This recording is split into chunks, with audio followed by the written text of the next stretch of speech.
ইসলাম পূর্ণাঙ্গ জীবন ব্যবস্থা, এই কথাটি আল্লাহর, অথচ বান্দা তার সুফল লাভে ব্যর্থ।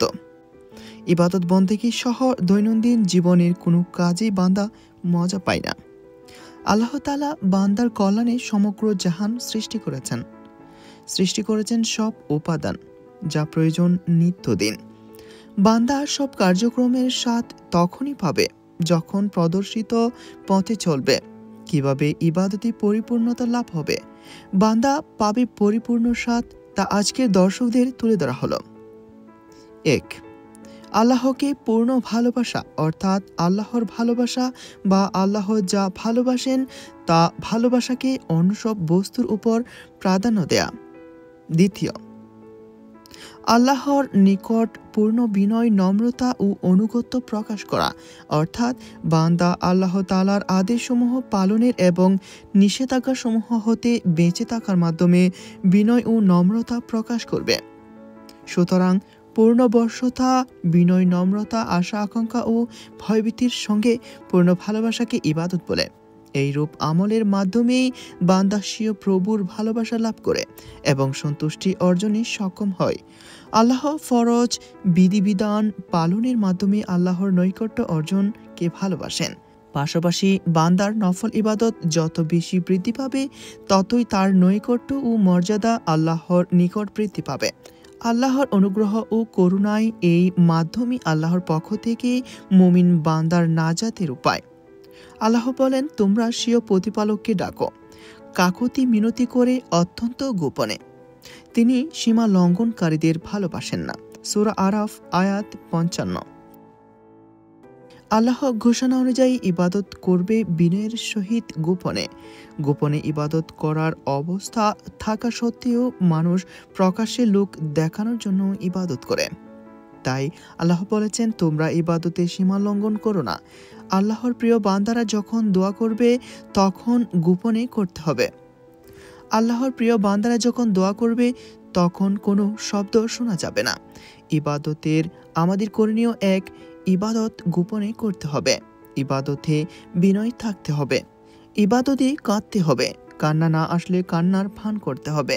লোকে আবেদ হিসেবে সম্মান করবে, এই নিয়ত ইবাদতে করা যাবে না। প্রত্যেকটি কাজ আল্লাহর সন্তুষ্টির জন্য করতে হবে। যা সম্ভব নয় এমন দোয়া করা যাবে না, যেমন নবী হওয়ার দোয়া ইত্যাদি। নামাজে এমন ভাবে পড়তে হবে যাতে পাশে শয়নকারী স্ত্রীও ঠের না পায়। হাফেজ কোরআন তেলাওয়াত করবে যাতে অন্য কারো নিকট হাফেজ পরিচিতি প্রকাশ না হয়। আল্লাহ যেন সমগ্র মানব জাতিকে নীরবে, অত্যন্ত গোপনে আল্লাহর ইবাদত বন্দেগী করার তৌফিক দান করেন। ইবাদত করা দেখে অন্য কেউ ভালো বলুক, এরূপ মনোভাব নিয়ে ইবাদত করলে প্রকৃতপক্ষে সেই আল্লাহর উদ্দেশ্যে করা হয় না। এ কারণে রিয়াকে শিরক বলা হয়। পবিত্র কোরআনে একাধিক আয়াতে রিয়ার অপকারিতার উল্লেখ করা হয়েছে। বলা হয়েছে, রিয়া মিশ্রিত ইবাদত কখনো আল্লাহর নিকট গ্রহণযোগ্য হবে না এবং এর জন্য শাস্তি অবধারিত। এই প্রসঙ্গে আল্লাহ তাআলা ইরশাদ করেন, যে ব্যক্তি স্বীয় প্রভুর দর্শন লাভের আশায় সে যেন নেক কাজ করে এবং ইবাদত যেন অপর কাউকে শরীক না করে। আল্লাহ তাআলা আরো বলেন, এই নামাজি লোকদের জন্য ধ্বংস বা ওয়াইল ধুজক, যারা অন্যমনস্কভাবে নামাজ পড়ে এবং অন্যকে দেখায়। হাদিসে ইরশাদ হয়েছে, এক ব্যক্তি হযরত মুহাম্মদ সাল্লাল্লাহু আলাইহি ওয়াসাল্লামকে জিজ্ঞাসা করল, ইয়া রাসূলুল্লাহ সাল্লাল্লাহু আলাইহি ওয়াসাল্লাম, কোন কাজে মুক্তি ও পরিত্রাণ পাওয়া যাবে? নবী করিম সাল্লাল্লাহু আলাইহি ওয়াসাল্লাম উত্তরে বলেন, তুমি আল্লাহ তাআলার ইবাদত করবে এবং তা মানুষকে দেখানোর ইচ্ছা করবে না। হযরত মুহাম্মদ সাল্লাল্লাহু আলাইহি ওয়াসাল্লাম বলেন, কিয়ামতের দিন এক ব্যক্তিকে আল্লাহ তাআলার দরবারে হাজির পূর্বক বলবেন, তুমি কি প্রকার ইবাদত করেছ? সে ব্যক্তি বলবে, আমি নিজের প্রাণকে আল্লাহর রাস্তায় কোরবান করেছি। আমি জিহাদে যোগদান করলে কাফেররা আমাকে শহীদ করেছে। আল্লাহ তাআলা বলবেন, তুমি মিথ্যা বলছ। তুমি এই উদ্দেশ্য নিয়ে যুদ্ধ করেছিলে যে লোকে তোমাকে বীর মুক্তিযোদ্ধা বলে আখ্যায়িত করবে।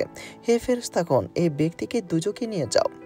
অপর এক ব্যক্তিকে উপস্থিত করে জিজ্ঞাসা করা হবে, তুমি কি প্রকারের ইবাদত করেছ? সে ব্যক্তি উত্তরে বলবে, আমার ধন সম্পদ যা কিছু ছিল আমি তা আল্লাহর রাস্তায় দান খয়রাত করেছি। আল্লাহ পাক বলবেন, তুমি মিথ্যা বলছ। তুমি শুধু এই উদ্দেশ্যে দান খয়রাত করেছিলে যে মানুষ তোমাকে দাতা বলে প্রশংসা করবে। অতএব এই ব্যক্তিকেও দোজখে নিক্ষেপ করো। অতঃপর আরেক ব্যক্তিকে হাজির করে জিজ্ঞাসা করা হবে, তুমি কি প্রকারের ইবাদত করেছ? সে ব্যক্তি উত্তরে বলবে, আমি বহু পরিশ্রম করে বিদ্যা অর্জন করেছি এবং কোরআন শরীফ পাঠ করেছি। আল্লাহ তাআলা বলবেন, তুমি মিথ্যাবাদী। মানুষ তোমাকে আলেম বলবে, এই উদ্দেশ্যে জ্ঞান অর্জন করেছ। ফেরেশতাগণ, এই ব্যক্তিকেও দোজখে ফেলে দাও। নবী সাল্লাল্লাহু আলাইহি ওয়াসাল্লাম বলেছেন, আমি আমার উম্মতের জন্য ছোট শিরকের যত ভয় করছি, এ ভয় অন্য কোনো বিষয়ে করি না। উপস্থিত সাহাবারা জিজ্ঞেস করলেন, ইয়া রাসূলুল্লাহ সাল্লাল্লাহু আলাইহি ওয়াসাল্লাম, ছোট শিরক কি? হুজুর সাল্লাল্লাহু আলাইহি ওয়াসাল্লাম উত্তর দিলেন, তা হচ্ছে রিয়া। হাদিসে আরো বলা হয়েছে, ইবাদতের মধ্যে একটি ধূলিকণা পরিমাণ লোক দেখানো মনোভাব থাকলে আল্লাহ তাআলা ওই ইবাদত কবুল করেন না। অন্য আরেক হাদিসে ইরশাদ হয়েছে, কিয়ামতের দিন লোক দেখানো ইবাদতকারীদের এভাবে আহ্বান করা হবে, ওহে রিয়াকার, ওহে বিশ্বাসঘাতক, ওহে হতভাগা, তোমার সমস্ত নেক আমল বিনষ্ট হয়েছে। তুমি যে ব্যক্তিকে সন্তুষ্ট করার উদ্দেশ্যে ইবাদত করেছিলে, এখন তাদের নিকট তোমার পারিশ্রমিক প্রার্থনা করো। ইসলাম পূর্ণাঙ্গ জীবন বিধান। মানব জীবনের সব বিষয়ে ইসলামের সুনির্দিষ্ট নির্দেশনা আছে। তবে রাসূল সাল্লাল্লাহু আলাইহি ওয়াসাল্লাম 5টি বিষয়কে ইসলামের মৌলিক বিষয় বা স্তম্ভ ঘোষণা করেছেন। ইসলামের এই পঞ্চস্তম্ভ পূর্ববর্তী উম্মতের জন্যও আবশ্যক ছিল। মৌলিকভাবে সব আসমানি ধর্মের এই অভিন্নতার দিকে ইঙ্গিত পাওয়া যায় নিম্নোক্ত আয়াতে। ইরশাদ হয়েছে, নিঃসন্দেহে ইসলামই আল্লাহর কাছে একমাত্র দিন। সূরা আলে ইমরান আয়াত 19। রাসূল সাল্লাল্লাহু আলাইহি ওয়াসাল্লাম বলেন, নবীরা একে অন্যের বৈমাত্রেয় ভাই। তাদের মা ভিন্ন ভিন্ন কিন্তু দিন এক অথবা অভিন্ন। ইসলামের পঞ্চস্তম্ভ। আব্দুল্লাহ ইবনে উমর রাদিয়াল্লাহু তাআলা থেকে বর্ণিত, রাসূল সাল্লাল্লাহু আলাইহি ওয়াসাল্লাম বলেন, 5টি বিষয়ের উপর ইসলামের ভিত্তি রাখা হয়েছে। 1.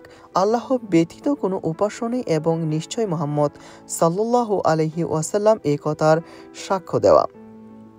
2. নামাজ আদায় করা। 3. যাকাত আদায় করা। 4. হজ করা। 5. রমজানের রোজা রাখা।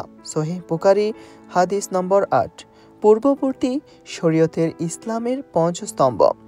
কোরআন ও হাদিসের বর্ণনা থেকে জানা যায়, পূর্ববর্তী শরীয়তেও ইসলামের পঞ্চস্তম্ভের বিধান ছিল। নিম্নে তা তুলে ধরা হলো। 1. ঈমান। পৃথিবীর সব নবী ও রাসূল মানুষকে আল্লাহর একত্ববাদ ও ইবাদতের আহ্বান জানিয়েছেন, যদিও একদল মানুষ তাদের আহ্বান প্রত্যাখ্যান করেছে। পবিত্র কোরআনে ইরশাদ হয়েছে, আল্লাহর ইবাদত করার ও তাগণ্ডকে বর্জন করার নির্দেশ দেওয়ার জন্য আমি তো প্রত্যেক জাতির মধ্যে রাসূল পাঠিয়েছি। সূরা নাহল আয়াত নম্বর 36। একইভাবে আল্লাহ পূর্ববর্তী নবীর রাসূলদের থেকে মহানবী হযরত মুহাম্মদ সাল্লাল্লাহু আলাইহি ওয়াসাল্লাম এর ঈমান ও আনুগত্যের অঙ্গীকার করেছিলেন। ইরশাদ হয়েছে, স্মরণ করো যখন আল্লাহর নবীদের অঙ্গীকার গ্রহণ করেছিলেন যে তোমাদের কিতাব ও প্রজ্ঞা যা কিছু দিয়েছি, অতঃপর তোমাদের কাছে যা আছে তার সমর্থক হিসেবে যখন একজন রাসূল আসবে, তখন তোমরা অবশ্যই তার প্রতি ঈমান আনবে এবং তাকে সাহায্য করবে। তিনি বললেন, তোমরা কি স্বীকার করলে এবং এ বিষয়ে আমার অঙ্গীকার কি তোমরা গ্রহণ করলে? তারা বলল, আমরা স্বীকার করলাম। তিনি বললেন, তবে তোমরা সাক্ষী থাকো এবং আমিও তোমাদের সাক্ষী থাকলাম। সূরা আলে ইমরান আয়াত 81। 2. নামাজ। কোরআনের একাধিক আয়াত দ্বারা বোঝা যায়, পূর্ববর্তী শরীয়তেও নামাজের বিধান ছিল। ইরশাদ হয়েছে, ওহে আমার প্রতিপালক, আমাকে নামাজ আদায়কারী করুন এবং আমার বংশধরদের মধ্য থেকেও হে আমার প্রতিপালক আমার প্রার্থনা কবুল করুন। সূরা ইব্রাহিম আয়াত নাম্বার 4। আয়াতে ইরশাদ হয়েছে, তারা বলল, হে শুআয়ব, তোমার নামাজ কি তোমাকে নির্দেশ দেয় যে আমাদের পিতৃপুরুষরা যার ইবাদত করত আমাদের তা বর্জন করতে হবে? সূরা হুদ আয়াত নাম্বার 87। 3. যাকাত। পূর্ববর্তী শরীয়তেও যাকাতের বিধান ছিল। কোরআনে ঈসা আলাইহিস সালাম এর ভাষ্য ইরশাদ হয়েছে, তিনি আমাকে নির্দেশ দিয়েছেন যতদিন জীবিত থাকি ততদিন সালাত ও যাকাত আদায় করতে। সূরা মারিয়াম আয়াত নম্বর 31। অন্য আয়াতে ইসমাইল আলাইহিস সালাম সম্পর্কে ইরশাদ হয়েছে, সে তার পরিবারবর্গকে নামাজ ও যাকাতের নির্দেশ দিত এবং সে ছিল তার প্রতিপালকের সন্তোষভাজন। সূরা মারিয়াম আয়াত নম্বর 55। 4. হজ। কোরআনে ভাষ্য দ্বারা বোঝা যায়, হজের প্রবর্তন করেন মুসলমানদের জাতির পিতা হযরত ইব্রাহিম আলাইহিস সালাম।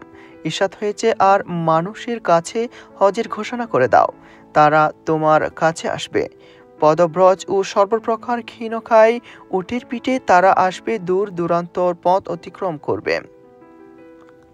সূরা হজ আয়াত নম্বর 27। 5. রোজা। কোরআনের বর্ণনা অনুসারে পূর্ববর্তী শরীয়তের রোজার বিধান ছিল। ইরশাদ হয়েছে, হে মুমিনরা, তোমাদের জন্য রোজার বিধান দেয়া হলো, যেমন বিধান তোমাদের পূর্ববর্তীদের দেয়া হয়েছিল, যাতে তোমরা আল্লাহ ভীরু হতে পারো। সূরা বাকারা আয়াত নম্বর 183। ভিন্নতা ছিল পদ্ধতিতে। ইসলামের মৌলিক 5 ইবাদতের বিধান পূর্ববর্তী শরীয়তে থাকলেও তা আদের পদ্ধতিতে ছিল ভিন্ন। পবিত্র কোরআনে একটি আয়াত থেকে সেই ভিন্নতার ধারণা পাওয়া যায়। যেমন মারিয়াম আলাইহিস সালাম এর রোজার ব্যাপারে ইরশাদ হয়েছে, মানুষের মধ্যে কাউকে যদি তুমি দেখো, তখন বলবে আমি দয়াময়ের উদ্দেশ্যে রোজার মানত করেছি, সুতরাং আজ আমি কিছুতেই কোনো মানুষের সঙ্গে বাক্যালাপ করব না। সূরা মারিয়াম আয়াত নম্বর 26। আল্লামা ইবনে কাসির রাহমাতুল্লাহ আলাই বলেন, উল্লেখিত আয়াত দ্বারা বোঝা যায়, তাদের শরীয়তের রোজাদার ব্যক্তির জন্য পানাহার ও কথা বলা উভয়টি হারাম ছিল। তাফসিরে ইবনে কাসির। মিল ও অমিলের ব্যাখ্যা। নবীর রাসূলরা যে অভিন্ন বিধান নিয়ে এসেছিল সেটা হলো দিন, এবং তা আদায়ের যে ভিন্ন ভিন্ন পদ্ধতি দিয়েছেন বা বলে দিয়েছেন তা হলো শরীয়ত। পৃথিবীর সব নবী ও রাসূল আলাইহিস সালাম অভিন্ন দিন নিয়ে আগমন করেছিলেন, তবে তাদের শরীয়তের ভিন্নতা ছিল। ইরশাদ হয়েছে, তিনি তোমাদের জন্য বিধিবদ্ধ করেছেন দিন, যার নির্দেশ দিয়েছিল তিনি নূহকে, আর যা আমি ওহী করেছি তোমাকে, এবং যার নির্দেশ দিয়েছিলাম ইব্রাহিম, মুসা ও ঈসা, এই বলে যে তোমরা দিনকে প্রতিষ্ঠিত করো এবং তাতে মতভেদ করো না। সূরা আশ-শুরা আয়াত নম্বর 13। উল্লেখিত আয়াত দ্বারা প্রমাণিত হয়, আল্লাহ অভিন্ন দিন দিয়ে নবীদের পাঠিয়েছেন, তবে তাদের শরীয়তে আছে ভিন্নতা। ইরশাদ হয়েছে, তোমাদের প্রত্যেকের জন্য শরীয়ত ও স্পষ্ট পথ নির্ধারণ করেছে। সূরা মাইদা আয়াত নম্বর 48। অন্য আয়াতে ইরশাদ হয়েছে, আমি প্রত্যেক সম্প্রদায়ের জন্য নির্ধারণ করে দিয়েছি ইবাদত পদ্ধতি, যা তোমরা অনুসরণ করো, যা তারা অনুসরণ করে। সূরা হজ আয়াত নাম্বার 67। আল্লাহ সবাইকে সত্যের অনুসারী হওয়ার তৌফিক দিন। আমিন।